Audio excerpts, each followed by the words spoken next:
You already know what time it is, man. The young goat in the building. Make sure you tune in to True Hill Heat Podcast.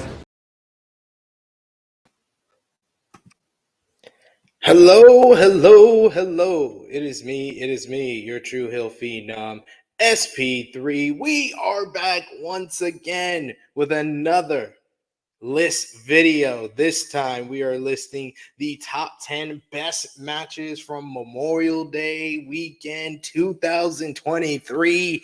If you weren't aware, there was a lot of wrestling shows during Memorial Day weekend from Friday through Monday. There was WWE, two different shows. There was AEW, NXT, you had New Japan Pro Wrestling, you had STARDOM, you had Impact Wrestling, various other promotions did their thing. So for this month, for the month of June 2023, we are going back just a few weeks and going to Memorial Day weekend 2023 and listing the top 10 best matches from that particular weekend. This time, I am with one of your favorites, the three-time baby making champion. You see him on NX3, you see him on Blunt Impact, you see him on your regular watch-alongs. He's here with me. It is Ness. How you doing, Ness? I'm doing mighty fine, good brother. Thanks for having me. This is going to be a lot of fun talking about that lot of wrestling Memorial Day weekend. And we were here covering it all, True Hill Heat YouTube channel. Yes, we literally didn't have enough room for previews that week. We literally had to put some on twitch.tv/True Hill Heat Wrestling. You took care of Impact Under Siege preview for that week over there. I did Stardom over there on Twitch, but we did Night of Champions, Battleground, and Double or Nothing here on the channel. We did reviews for Double or Nothing and Night of Champions. I did a review for Battleground on patreon.com. That's how much wrestling was on the show. We didn't even have room for all the reviews because it would be too far, but we get to talk about it all this weekend. And I think that we're going to look back on Memorial Day weekend 2023 and say WrestleMania weekend and this weekend is probably the most wrestling we had throughout the year. That, yeah. Yes, it was too much for a lot of people, but we are glad that not only us here at True Hill Heat contributed to this list, but we had a couple of Patreon backers, a couple of followers of us on social media that contributed to this month's list. So we want to thank everyone who was a part of this list video. You know, the crew you usually see here on the channel from Romeo, Wendy, Ness, Chrissy, Chris G, but we also had, people from wrestling media like Scott Edwards. We had our Patreon backers like Dan Santo contribute to the list. We had a couple of people that follow us on social media like Simon and Tom and Maya, Lisha also contributing. So a lot of contributions for this list. So we appreciate anyone who watches that much wrestling that can contribute to this this type of list. So thank you to everyone who contributed. And what do you think? What was the main shows that you think that you'll remember, say 3, 4, 5 months or next year from this past weekend of Memorial Day weekend? Definitely Double or Nothing, definitely Not a Champion, especially with everything that was going on with the the bloodline story, how they're trying to continue that. That's just because it's a part of that storyline, you're going to remember it. A lot happened at the end of that show. And it seems like these promotions are just trying to just give us all the wrestling on these holiday weekends. So we got to get used to this type of thing. Oh yeah, definitely. It's whenever it's a like a big holiday like that, Memorial Day weekend. It's already a big staple for AEW, as far as Double or Nothing. It seems like they're always doing that in Vegas, and I don't think WWE likes the Memorial Day hype, that Memorial Day weekend that they get. So now they're probably like, oh yeah, that's a nice market. Let's move it on that. They had, even though it was in another country, they had Night of Champions, they had NXT Battleground, that literally the same day and time that Double or Nothing was going on. So they're never forgive them for that. I'm never forgive them for that. And that worked out how they thought it would work out too. But hey, I don't work for it. I don't set these shows up. I don't do that. Yes, this was despite some person who said, "Oh, he's trying to get a job at WWE." I am not, because I could have a long time ago. I am not, because they make dumb decisions like that. So um, let's get into our honorable mentions. These are a couple of matches that got a few votes, or maybe one big vote, or one vote at all. You had Dragon Lee versus Noam Dar from NXT Battleground. You had Just Five Guys versus Los Ingobernables de Japón from New Japan Pro Wrestling's Best of Super Junior 30 final. You had Trey Miguel versus Chris Sabin from Under Siege. You had the Death Dolls versus the Coven from Under Siege. And finally, the honorable mention that received the most votes and the most points overall, it was FTR versus Jeff Jarrett and Jay Lethal from AEW Double or Nothing. Any comments on any of those honorable mentions that we have here? Those are actually some good honorable mentions. I figured that the Jeff Jarrett and Jay Lethal versus FTR match was actually going to be on the on our list, because I seen like so many people are, when we were giving out our matches, a lot of the guys and girls, they listed that match. I'm actually surprised it didn't make the actual list. Yeah, I received 3 nominations overall. Came very close to making our list before we got a couple of more nominations for the list. And how the nominations work, if this is your first time watching one of our list videos, we ask everybody for their top 5 of whatever it is. Ness has been on one of our previous list videos for the top 10 best African-American wrestlers that we did during Black History Ironically, Month. I'm wearing my Nation Domination shirt for that. Yeah. Look at that. That's ironic as shit.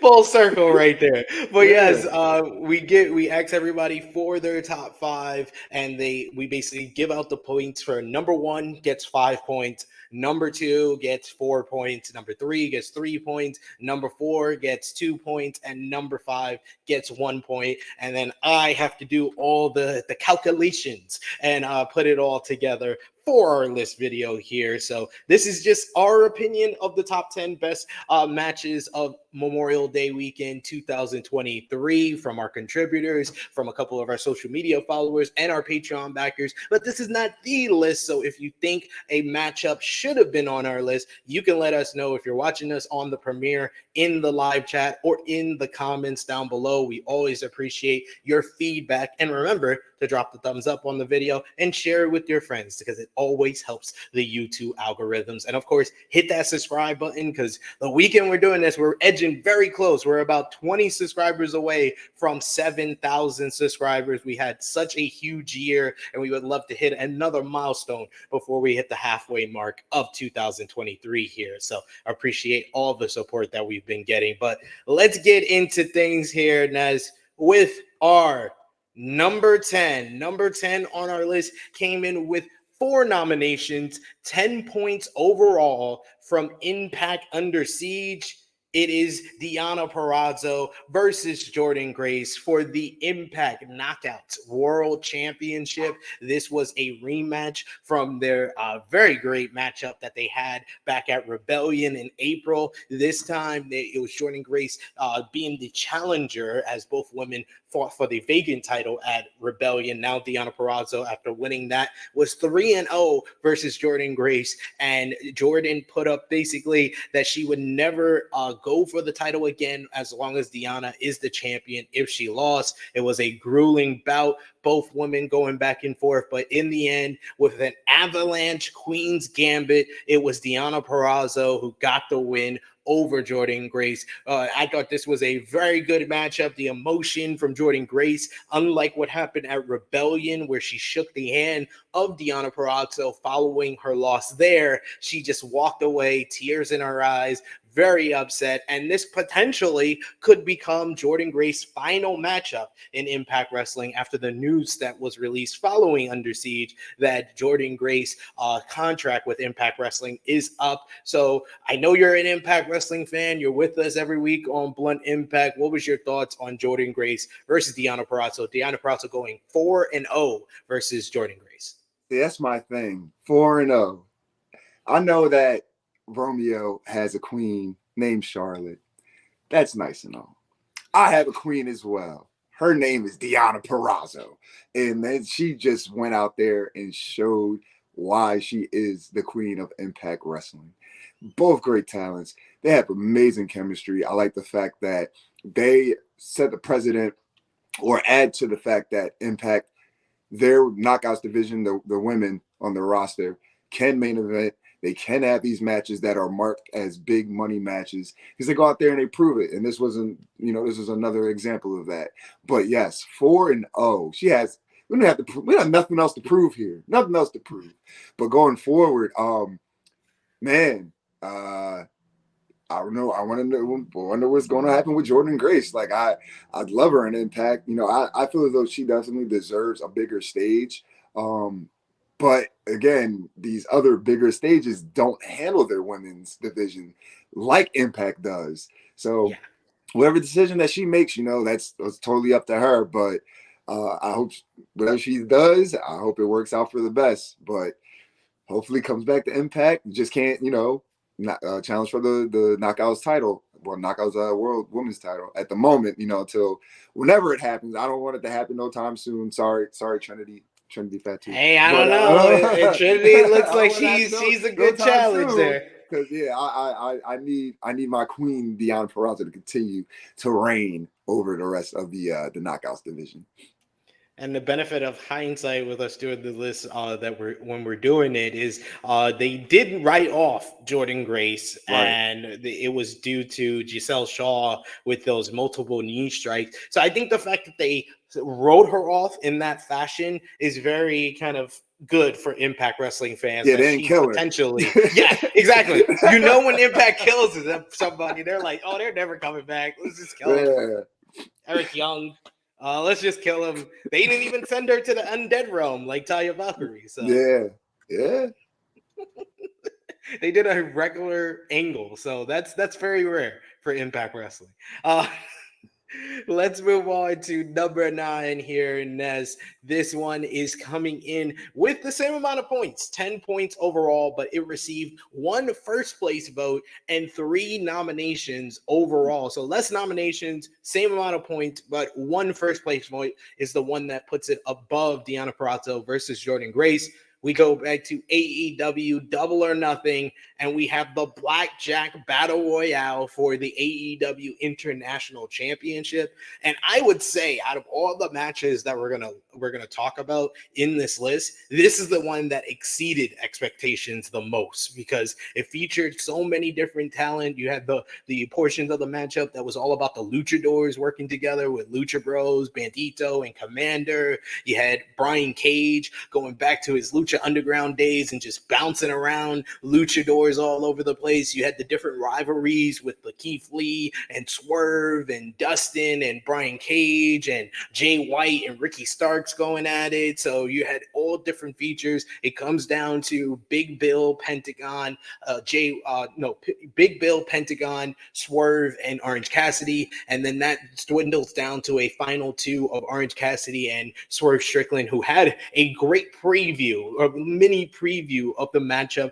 that we will later see on AEW Dynamite between these two, where they really got the crowd in Las Vegas loud and invested in the closing stretch of this matchup. And then Orange Cassidy winning in such an Orange Cassidy fashion. It looks like he's going for the orange punch, but instead he just lazily kicks the hands of Swerve Strickland away, and Swerve with the cartoon grabbing at the ropes is how Orange Cassidy retains the AEW International Championship. Successful defense number 23 for Orange Cassidy, one of the best champions in all of professional wrestling. What was your thoughts on the Blackjack Battle Royal from Double or Nothing? Surprisingly, as you said, exceeded expectations, and I couldn't agree more.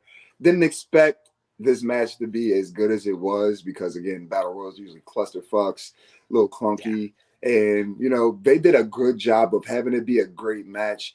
And like you said, they progressed storylines. And then just the final 2 at the end, that just felt like a great match. And then, that led to another great match between the 2 of these guys. I would really like for them to feud over the title and not just be like a one-off thing, because I like the idea of the international mogul having his eyes set on the international title.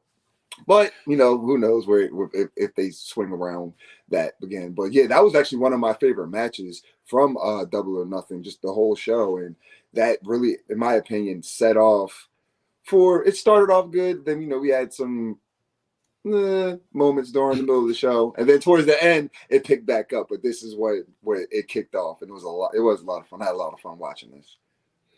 I agree with you. A great way to kick off the show as well.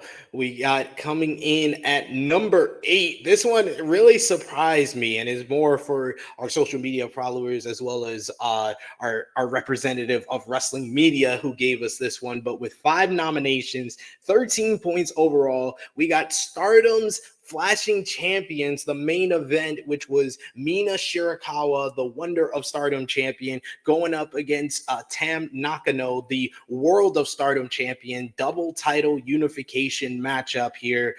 And these two women have so much history with one another, as Tam was basically Mina's mentor in the Cosmic Angels before Mina decided to go out on her own, start her own faction, Club Venus, and wanted to prove herself here by challenging Tam for the World of Stardom championship and putting up our Wonder of Stardom champion. And this one was hard hitting. It was physical. It's one of those Stardom main events that has a lot of emotion, a lot of storytelling to it, but it just has two women who just want to beat the crap out of each other at the same time. So that's the perfect mix when it comes to the Joshi world. And it was Tam Nakano who came out with the win, becoming the double champion. And the best analogy that I've heard for Tam Nakano, I know Ness doesn't watch too much Stardom and Joshi wrestling, is Tam is Stardom's answer to Tetsuya Naito, where she has always been the nearly woman, where she's never been at the top of the food chain like a Shuri, like a Julia. Same thing with Naito as far as like a Tanahashi and a Okada. But now she has finally won the big one against Julia, winning the World of Stardom championship back at All-Star Grand Queendom, and then shut down her former protege in Mina Shirakawa here to regain the Wonder of Stardom champion. So she is the top star now in Stardom. And then the emotion afterwards, I just had to get this picture here because it gives you the translation for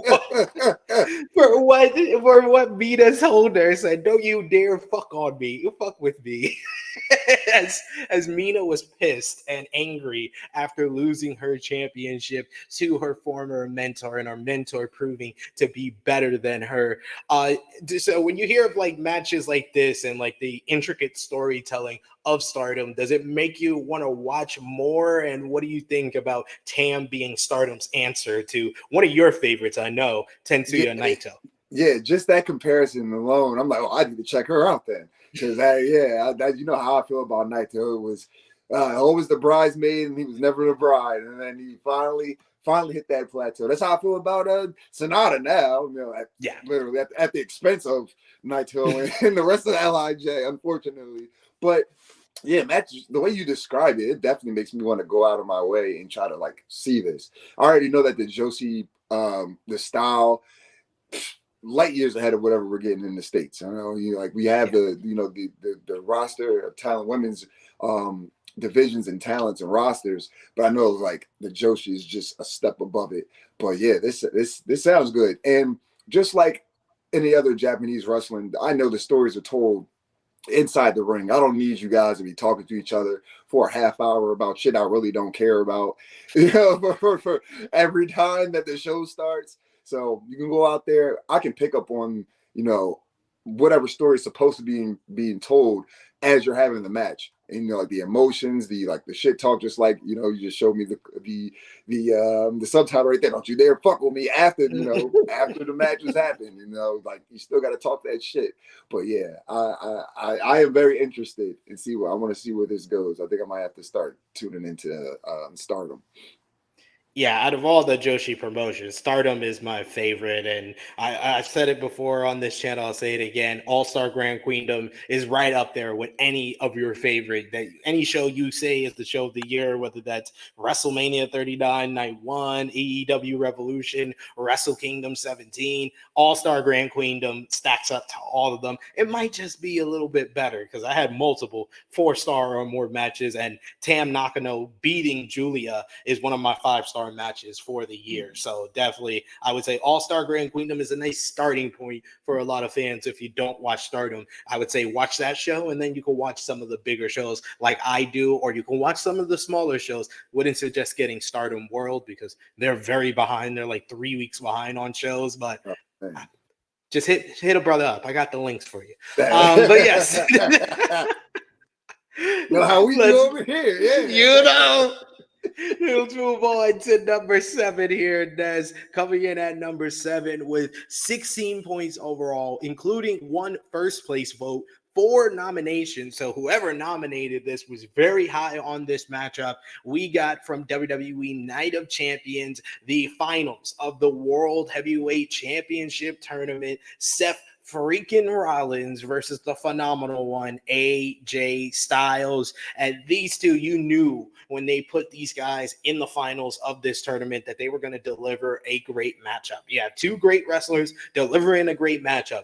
No duh, basically. But I think they told a very good story throughout the matchup with Seth injuring his knee on a dive and during like the opening 10 minutes of the matchup. And then that became the focus of AJ with various calf crushers. And then Seth's selling was tremendous in this matchup as he went for the stomp at one point and then his knee gave out. I love them both going for kind of each other's moves as well, with AJ hitting the pedigree on Seth, but Seth was able to hit a pedigree of his own and followed up finally with the stomp to get the 1, 2, 3. Yeah, Triple H after the match handing him over the World Heavyweight Championship, and it felt like a crowning moment for someone who's worked so hard to reach this point of his career for the past, what has it been, 4 years since Seth Rollins had held a top title in WWE, and he's been the MVP of really like the past year in WWE due to his great work with Cody Rhodes,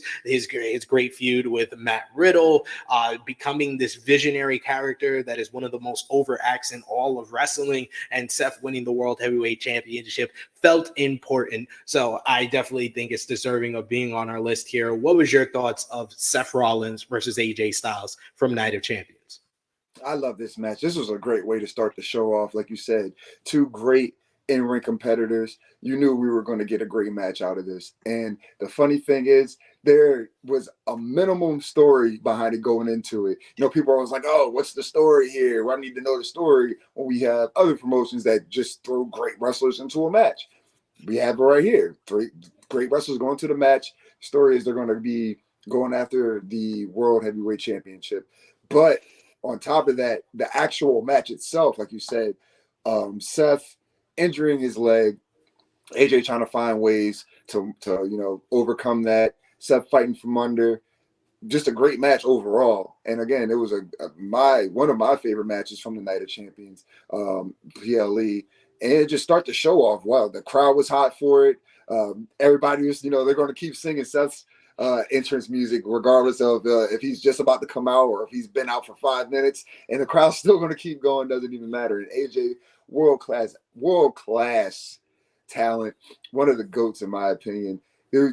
I couldn't see no wrong in having these 2 guys face off against each other. But in my opinion, the right man won. Seth Rollins is now it's a new lineage with this title as well, to my understanding. So he's number one of my favorite WWE wrestler going today. Couldn't happen to a better guy.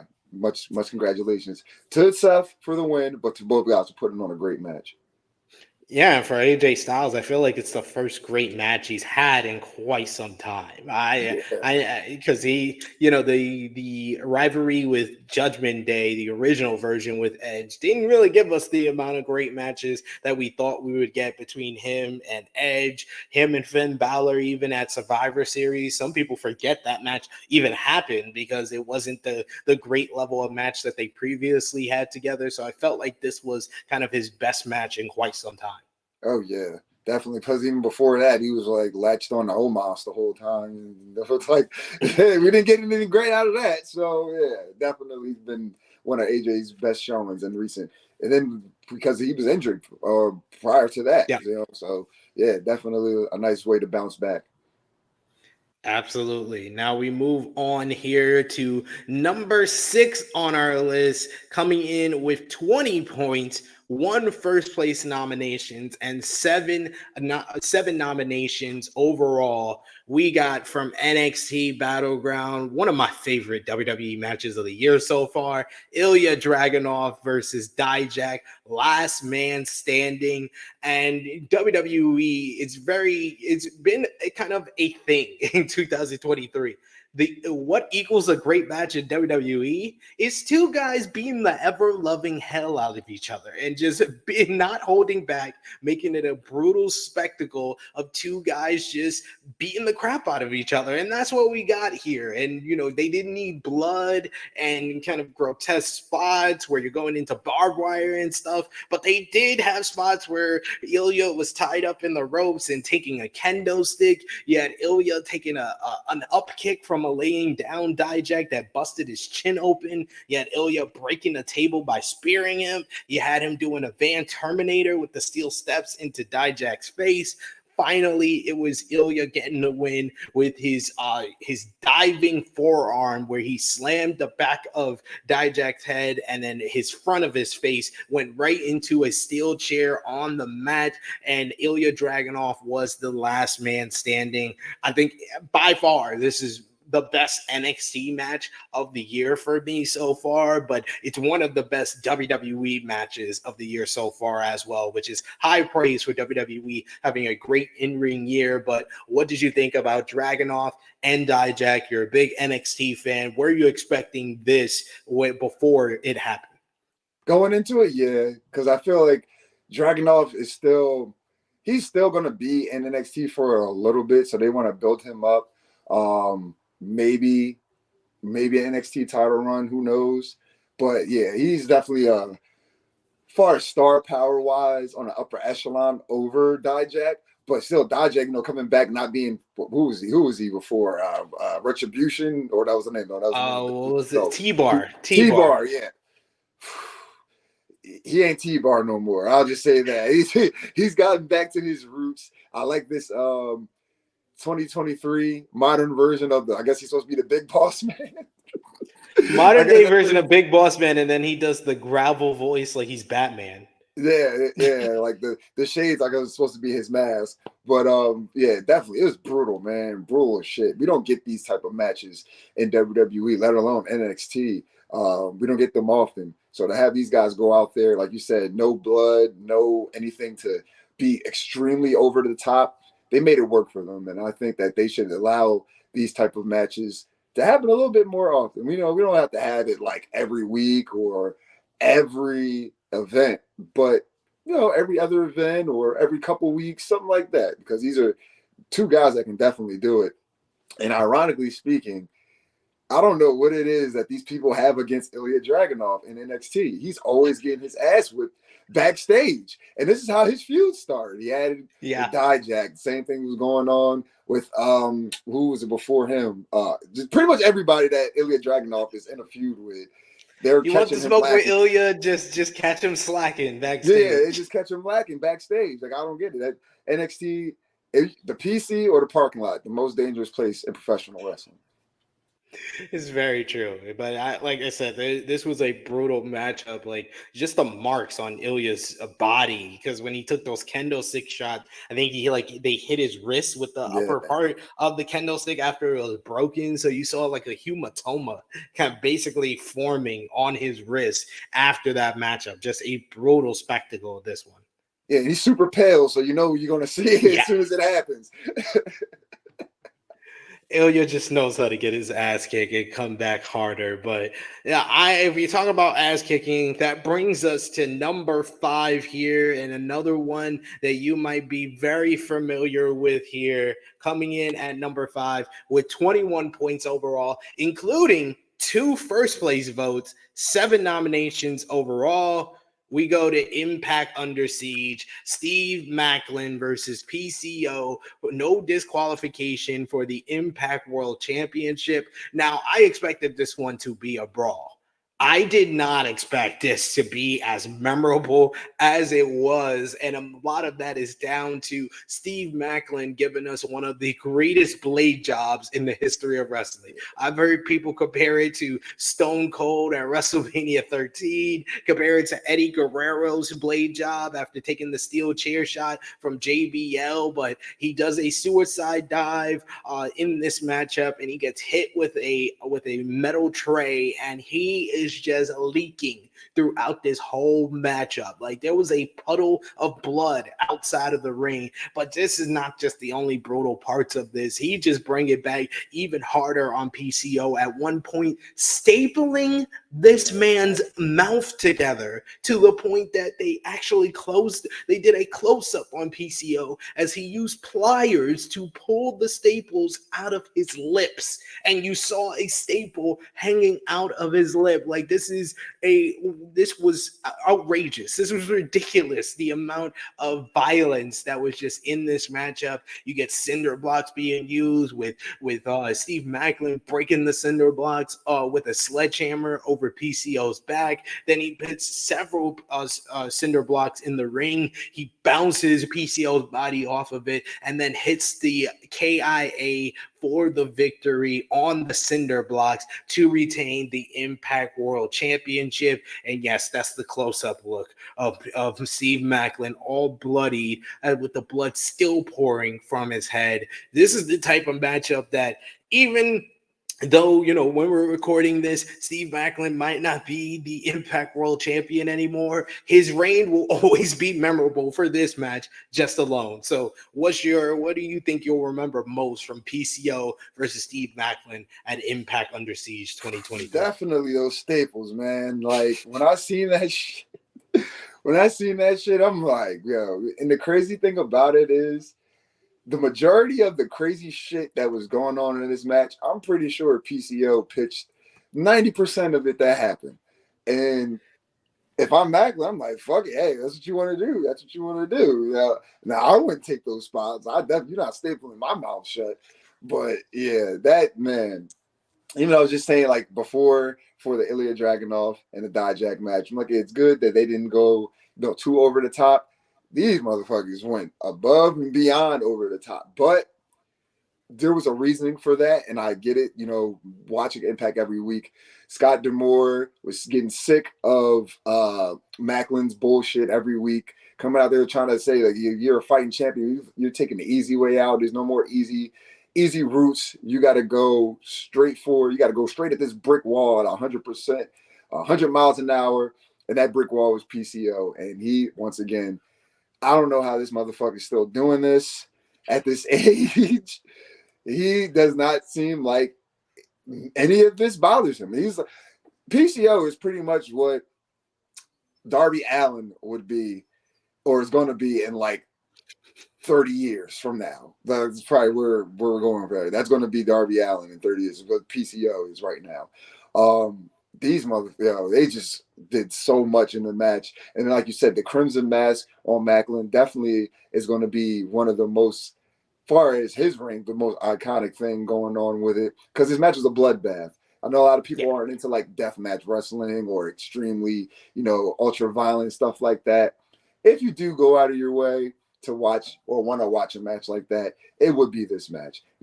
They do a lot, but I don't think it was too much. I mean, it's a lot. I'm not going to sit here and bullshit you, but I don't think it's like, no light tubes and no syringes or anything like that. But Staples is a lot. The Staples is a lot. That I'm still just like, I can't believe he agreed to this shit. And like, again, it probably was his idea, but The close Much, up though, the close up when the staple is hanging yeah. out of his upper lip on that You close can't up, I fake was that. like, There's no faking that. yeah, No, you can't yeah. gimmick that. Nothing. Like shit. But much props to you, PCO, for that because I damn sure would never be in that position to take that type of spot. I'm sorry, I couldn't do it. And I feel like that's the reason why a lot of people put it in there at the number one spot or in their top five because For that one's sure. going to be a memorable one when you think back on the year, especially for Impact Wrestling. Oh yeah.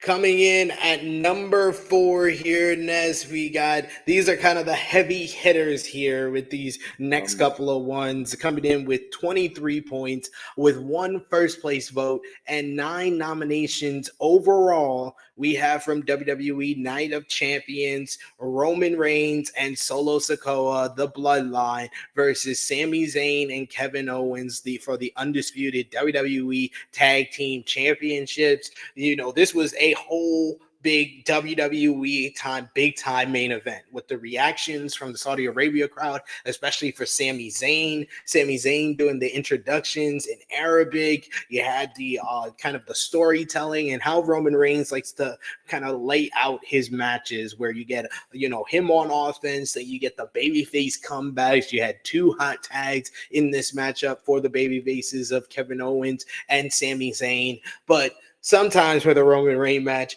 nothing really matters until the referee goes down. And the referee went down after a spear from Roman Reigns where he missed Sami Zayn and hit the spear on the referee. Sami came back with a Superman punch. He tries to go for a spear, but he gets caught with a Superman punch. Kevin Owens hits a spear on Roman, takes him to the outside, and that's when the Usos get involved. The Usos lay out Owens on the outside. They give 1 super kick to Sami, 2 super kicks to Sami. Then they try to do the double super kick, but Sami ducks and they hit Solo Sikoa. Roman Reigns gets in the ring. He's pushing Jimmy. He's getting in Jay's face, saying, "Ain't no day ones." And then he takes a super kick to the face from Jimmy Uso. Jimmy Uso chooses to betray his tribal chief, betray the bloodline, and we see the bloodline implode as he delivers a second super kick after telling Jay Uso, "I did what you should have done a long time ago.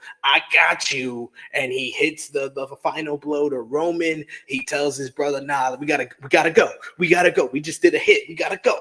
And Solo gets back in the ring. He gets a stunner from Owens, a haluva kick from Zayn. 1, 2, 3. Sami Zayn and Kevin Owens finally get the one up on Roman Reigns, and once again on the bloodline overall. They retain the undisputed WWE Tag Team Championships, and Roman's day 1000 is ruined by his own flesh and blood. So what did you think about this kind of dramatic, theatric ending to the matchup, and the match overall being here on our list at number 4?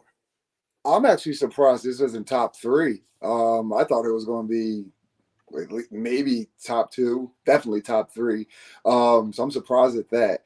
But dramatic, that's just the base of what was going on in this match. It was so much, just everything surrounded it. One, first of all, just Sami and KO, but more so for Sami, like we know that what's been going on as far as Saudi Arabian government, how they felt about Syrians. I didn't think that they were actually going to go over. I figured that they were going to find a way to get the titles off of them or to like take them out so they could, miss that show. But just being over there, it's a great experience. As far as Sami, someone that's just a lovable guy. We've been big, huge fans for Sami, excuse me, for years, and for him now to even like get these moments in and out of the ring, it's just a major thing. As far as with his Syrian descent and being Muslim, there's a lot. I follow him on social media. He was at prayers and things like that. So just like outside of the wrestling, and he does a lot as far as to sit for Syria when he's trying to help out. Just overall, just great guy. So it's great to see someone that does so much outside of the ring start to get that recognition, acknowledgement inside the ring. You know, having these great matches along with his best friend. Like, what can you do? I get choked up and I get emotional every time these guys are coming out. First it was like at Mania, damn near cried during their entrance. I'm on the stream like, I can't be crying, man. And then like just him doing the introduction in Arabic and then like the whole place just going crazy. It was a lot, man. It was very touching and very emotional. Now we can get all the emotions out of the way. The match itself, I can't even say we get all the emotions out of the way because they come right back. It was just all over the place. The match itself was great. I think it got turned up. One, we're going to get a ref bump. Might get 2 ref bumps in a Roman match. We're going to get a ref bump. So when the Usos finally come out and they interject themselves, I did not see this going the way it went. We've been so accustomed to Jay being the main focus of, the whole bloodline imploding situation. Is he going to follow the footsteps of the tribal chief, or is he going to be with Sammy? I already know he changes. He sticks with the bloodline. Now, they're not falling in line. They're losing. They lose the tag team titles. Everything's falling on him. It's like, you got to get Jimmy and whip Jimmy into shape. Jimmy's like, I ain't trying to hear none of that shit. Like, I'm not listening to this guy no more. Like, the tribal chief, I ain't acknowledging him. I acknowledge myself. And Jay's like, I don't know if you want to do that, but like, he was like, I've been abused for too long. Yeah, he's like, you're gonna get us both fucked up. What are you doing to me? But it played out. Honestly, it played out the way that it should have, with both of them taking out Solo. Because again, that's another person that's been built up great. I think this might have been his. Was this his first loss? Or this was his second, because he lost to Cody before WrestleMania. All right. So Cody Rhodes, and then Sami Zayn, Kevin Owens, and the Usos. So it took 4 people to beat you. So like, you're one of the most protected guys on the main roster just coming out of NXT. We know why, because they're not gonna fuck with that family. But his presentation has been marvelous so far. Roman didn't take the pin, just like he didn't need to. It took 4 people to take out Solo, kept him strong. Usos, the cracks in the bloodline, making the story even more interesting, adding a little bit more depth, because me and you, we've been on these reviews, or I've been on True Hill Heat saying like, look, what's going on with this story? What can we do to not make this drag this out, make it get stale? And I feel like this is something else that can help with not being stale. They're still going to drag it out even more. Every week you got to watch 2 hours of SmackDown for the last 15 minutes to see what's going to happen. But they're making it work for them up until this point. Great match. Again, I thought it was going to be at least top 3, but the emotions, everything happening after the match, Jimmy just being, he had enough of Roman shit. And I don't blame him. I'm and just saying to Jay, look, I'm doing what you should have done a long time ago. Yeah, it really was. Because if you think about it, Jimmy, when it was Jay versus Roman for the title, I forgot which, you're more of a remembering shows than me, where it was the I Quit match, I think it was. Yeah, Hell in a Cell 2020. Yeah. So he just gave up because, like, look, bro, you let me get choked out. No, you should have fucked him up since then. All the way back then, you should have kicked his ass. And you just let me get my lifeless body being laid out in the ring. And now we got to go a whole year later, or however much time. 3 years later. 3 years later, we're following around Roman. Yeah, he's the tribal chief. Yeah, he does this. He's the head of the table, does this for our family. But you know what? We're pretty well off on our own. We've been well off on our own. We're like the John Cenas of the tag division. We can do this shit too.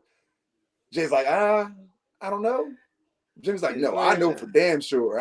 Trust me. I'm going to handle this. You can do whatever the fuck you want to do, but I'm going to handle this. And I like how Jay's been so conflicted. Just everybody's just been mentally abusing Jay. It's from the Sammy. It's from Solo. It's from Heyman. It's from Roman. It's just all over the place. I feel bad for Jay.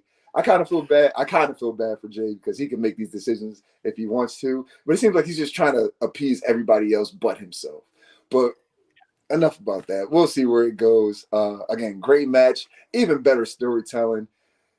I want to say that it does get stale, but they just find new ways to pull me back in. I'm just like, you know what? I'm back on the bloodline train.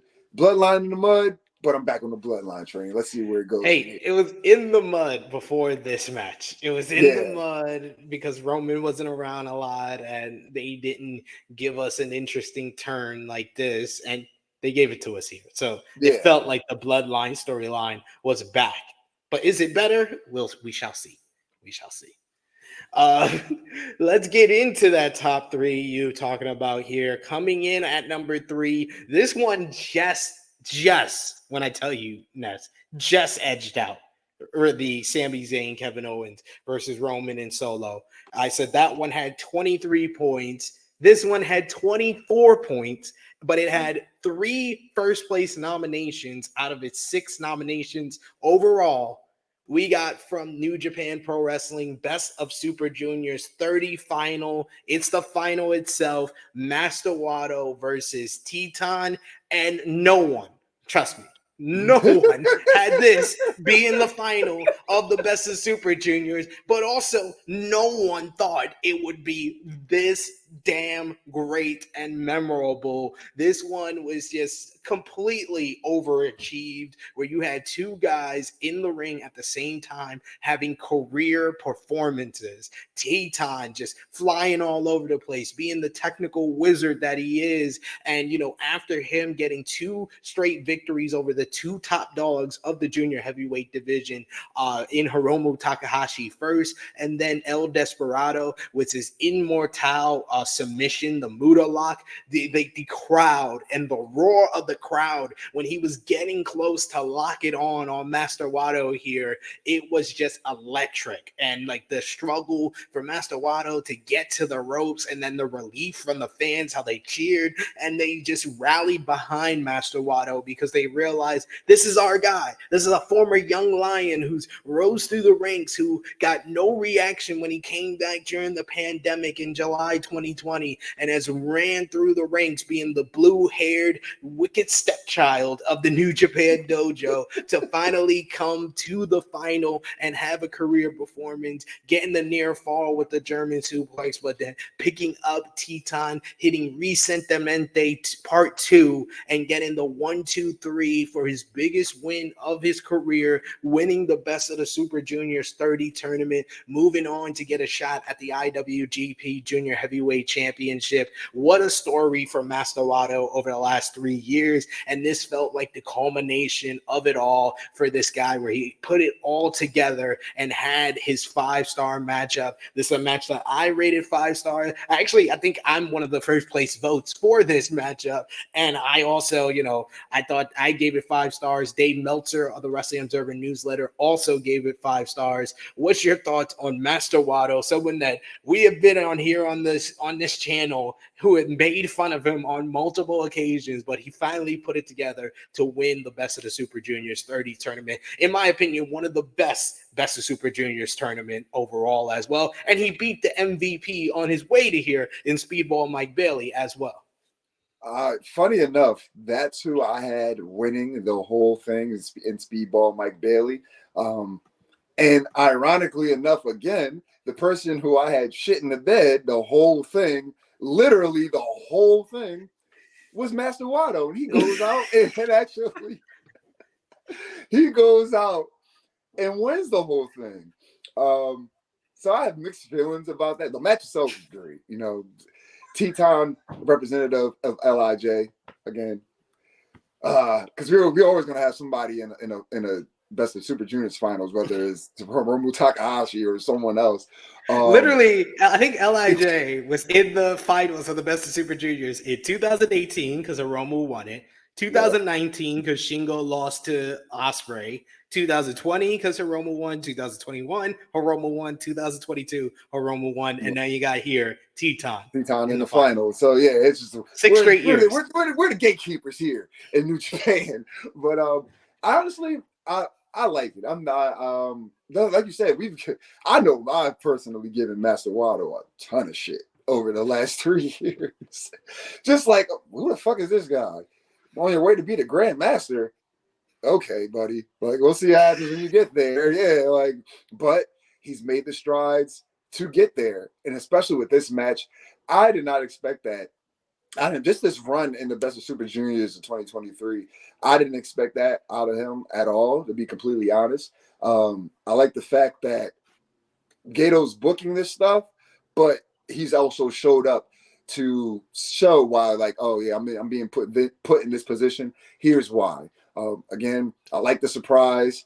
I don't like being wrong, but I appreciate the unpredictability of it all. Because like I said, I went to it saying, oh, it's Master Wato. We ain't got nothing to worry about. This motherfucker ain't winning.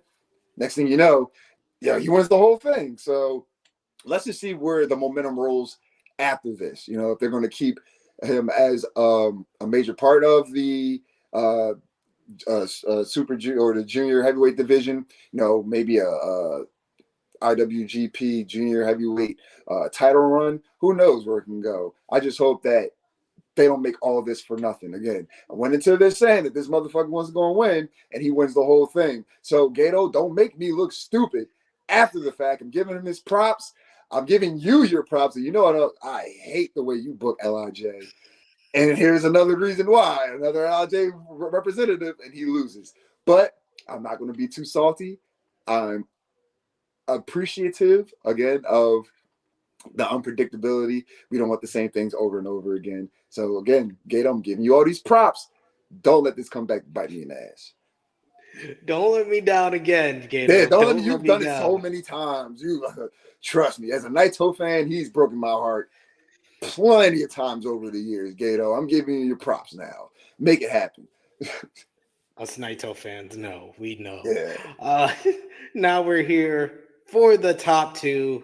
Coming in at number 2, we got with 37 points overall. So a big jump from Wato and Teton. 37 points overall. 4 first place nominations out of the 9 nominations overall that this match got. We go to AEW, Double or Nothing, the 4 pillars matchup, MJF versus Jungle Boy Jack Perry versus Darby Allin versus Sammy Guevara. And I keep saying this, it kind of seems the theme. Like, I thought this match would be great, but it exceeded even that expectations to be an absolutely sensational bout, which told all the stories leading in to what was a so-so buildup, but they made the buildup look better in hindsight because they paid off all the different story elements, where Darby Allin kept talking about the headlock takeover that MJF beat him with, and throughout this matchup, he went for the headlock takeover. Sammy Guevara making this kind of transition from the detestable heel into trying to become a babyface, and he got the big babyface reaction following up from him and Ty announcing that Ty was pregnant and he was having a child, and put on one of the greatest performances of his career in this matchup that really had this Las Vegas crowd cheering for him and rooting for him at certain points here. You had Jungle Boy Jack Perry, who MJF said he couldn't accept the dark side and take that next step in his career, and he had that opportunity late where he could have used the AEW World Championship, but he decided he wants to look at himself in the mirror more than do that. Then you had the electric kind of sequences in this matchup where all 4 guys basically did their tribute to their daddy figures, and you had Darby doing the Scorpion Death Drop, you had Sammy doing the Code Breaker, you had Jungle Boy doing the Kill Switch, and then you had MJF doing the Crossroads. You get the submissions with Darby doing the Scorpion Death Lock, you had Sammy doing the Walls of Jericho, you had the Centipede submission where all 4 guys had a submission on each other at the same time. You had Darby going crazy, knocking both guys over the guardrail and nearly landing on his fucking head. You had them doing a Spanish fly off the top rope onto another group of the guys on the outside. And then finally the ending sequence where Sammy hits the go to hell on on Jungle Boy. He goes to the top rope to finish him up, but Darby pushes him off the top rope down into the guardrail. He hits the coffin drop on Jungle Boy, but just before he hits it, MJF lays the world title on top of Jungle Boy. So Darby just basically concusses himself, and then MJF adds insult to injury and once again beats Darby Allin with the headlock takeover. 1, 2, 3. MJF retains the AEW World Championship. Another match that I gave 5 stars from the Memorial Day weekend. Dave Meltzer gave this match 4 3/4 stars, but I don't think it could have got any better than this. All 4 guys putting on spectacular performances here. What do you think you're going to remember the most from this 4 pillars matchup, and what do you feel about it being number 2 on our list here? This was number 1 to me, honestly. I was one of the 4 people that put this as number 1 vote. Definitely 5 stars. It was leading up to it, the different aspects of, we got 4 guys, all one purpose. They all want to be AEW World Champion. And I get that, they don't really book the best, on their way to a pay-per-view. It didn't even matter for this. It paid off in the ring for sure. I want to call them the future because there's a now. 4 pillars now of the company, AEW, these young guys. Give them another however many years, 5 to 10 years. I feel like they can have definitely all 4 of them can be like top players in the well, MJF is one now, but a Darby Allin, Sammy Guevara, and a Jungle Boy. Definitely props to congratulations to Sammy going out because I hated his guts. But then, I can't hate a guy that says he's about to have a baby. So like going into it, like, what? It's nice. And it was nice to see that, they're trying to transition him into a baby face. I want to see where that goes because he's still a part of, the JAS. So, it's going to be a nice little tidbit for whenever they come to that bridge. But yeah, just the talent itself in this match, I knew it was going to be nothing less than 4.5 stars to begin with. Again, these guys are all world-class athletes, and they put their all in the ring every time they go out there.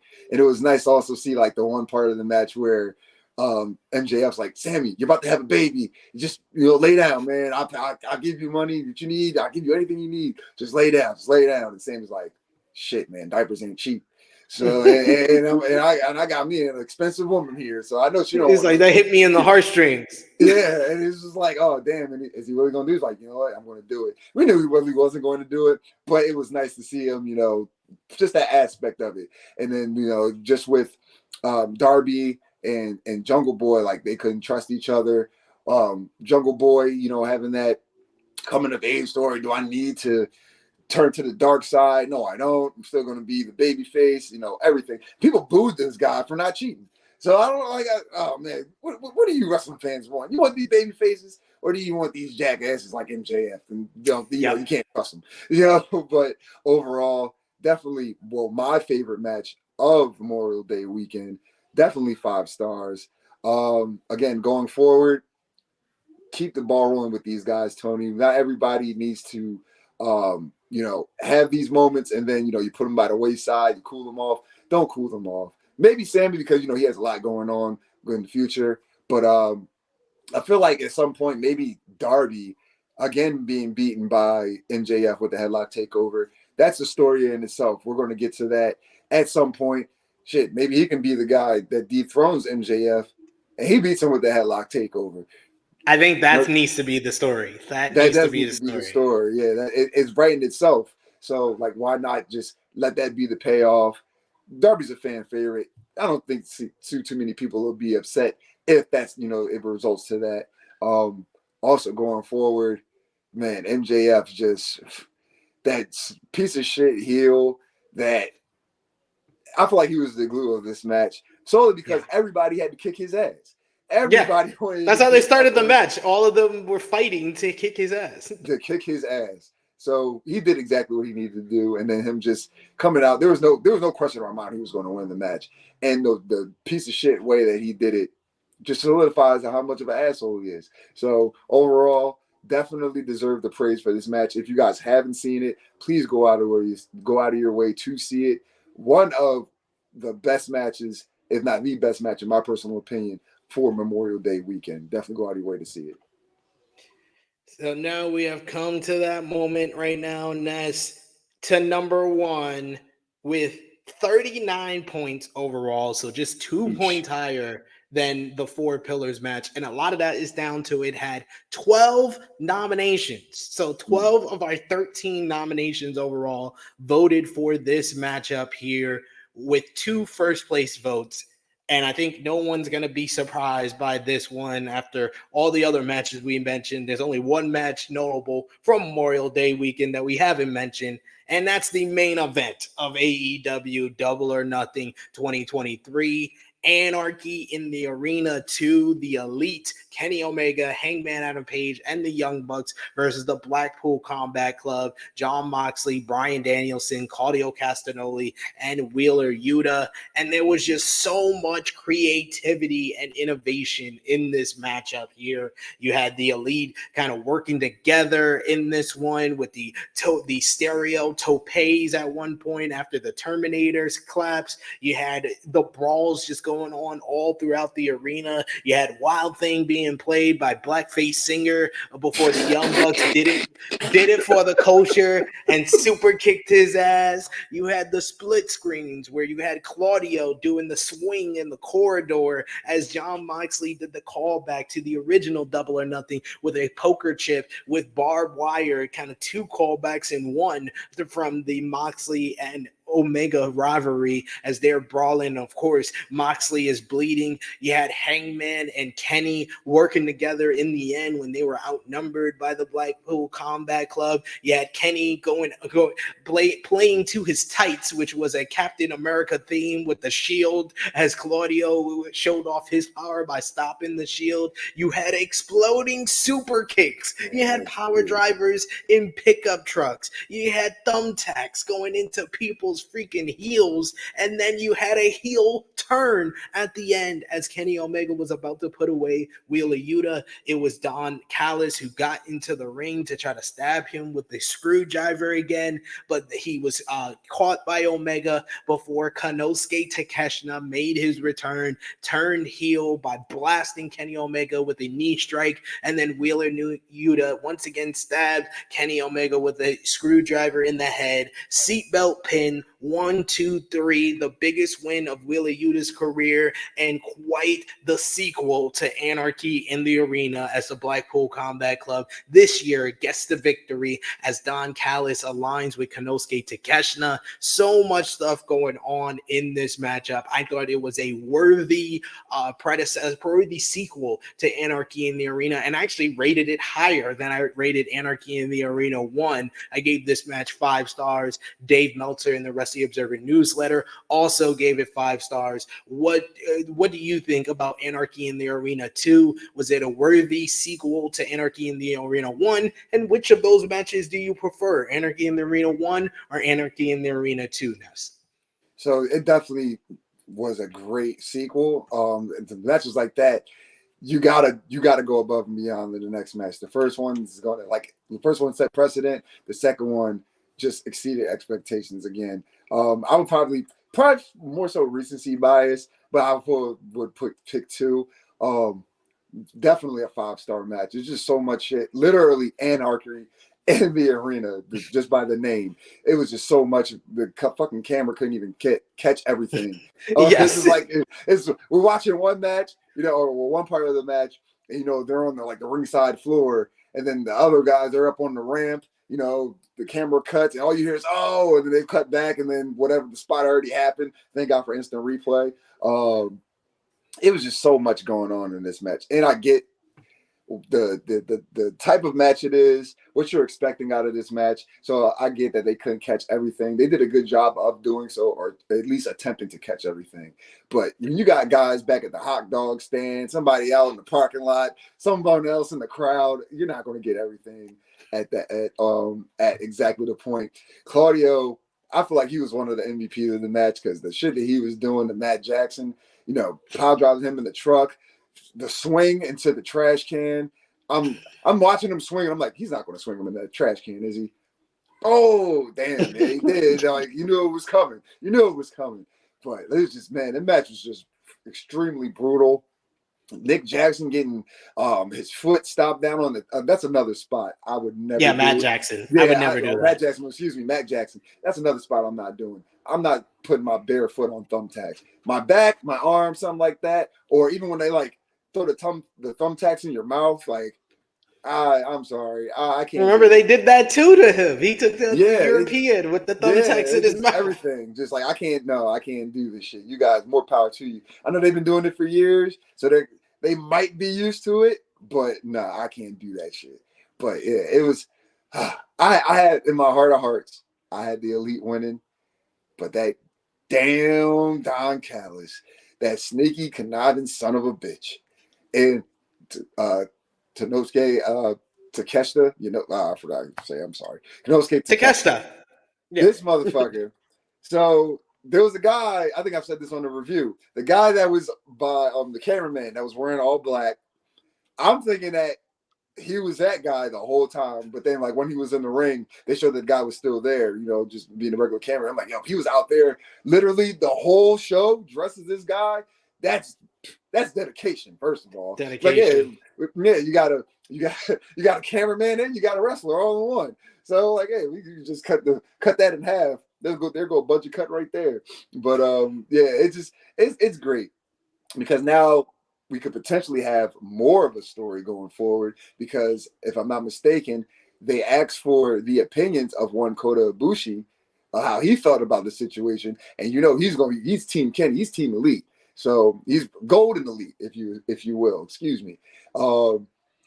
He might be able brought in because now they got 5 guys. They can have 5 guys, and it could just be what is it, blood and guts or something like that, or just whatever the case may be. I hope this is another storyline that I hope that they keep the ball rolling with because it doesn't seem like it's going to be over anytime soon. But I would like for that aspect to be added to it now. That since now they got their ringer and Konosuke Takeshita, maybe a Kota Ibushi, because then he's been vocal about wanting to work with AEW. I know he has his own set of guidelines and rules that he wants the other promotions to abide by to get him to come in. So maybe they can work something out to make this happen. But definitely a 5-star match.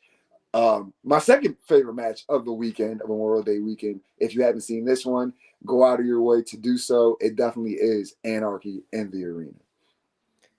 Absolutely agree with everything you say here. And since it's a special list video, the rumor, the word that I'm hearing of far as the rematch between Elite and Blackpool Combat Club and in Blood and Guts is that July Dynamite in TD Garden in Boston. Because they got to do something big for that show since they're doing TD Garden, which is 15,000 seater. And what I hear is that Blood and Guts is seeming like that's when it's going to go down. Whew, yeah. Let's make it happen. Make it happen, Tony. Don't fuck this up. I'm giving you a little bit of some praise for your show. You're number one on our list. Well, basically 2 to the last. Yeah, top 2. Yeah, top 2. So don't make us look stupid going forward for the next shows or the next holiday weekend. But yeah, it was definitely a great show. They're doing good things over there in AEW. Absolutely agree with you. And that brings us to a close on our list. Once again, we want to thank everyone who contributed to this list from our team, from social media, from our Patreon backers. Thank you so much for contributing. But once again, for everyone watching, this is our list that we put together with our Patreon backers, with the social media team.